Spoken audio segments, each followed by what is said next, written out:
The immune system now throws everything it has at the invader, but in vain.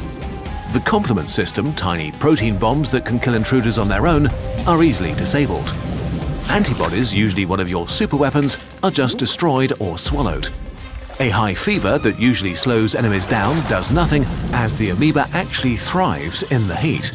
All the while, the amoebae continue to multiply, fight, and devour your brain cells. A disastrous chain reaction is taking place. One major thing your immune cells do when they fight is to cause inflammation, which directs large amounts of fluid from your bloodstream into the site of an infection.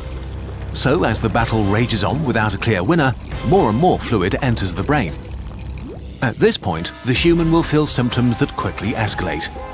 It all begins pretty vaguely: a headache, fever, nausea, and vomiting.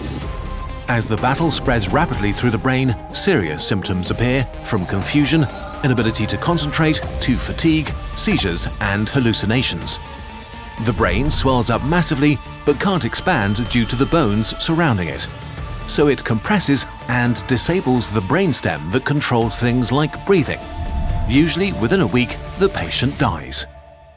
Up to 97% of the patients infected by the amoeba share this fate.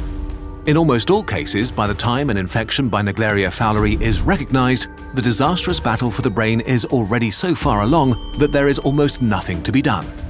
Not only do we currently not have effective treatments, there are also an abundance of open questions about how an amoeba that usually enjoys its life in open water is able to overcome our immune system so effectively. So, how worried do you need to be about this horrifying killer amoeba? Well, not very. While the Naegleria fowleri is clearly extremely deadly, and the infection truly horrible, there have only been a few hundred cases in the last few decades. You are way more likely to drown in a pool than to get infected.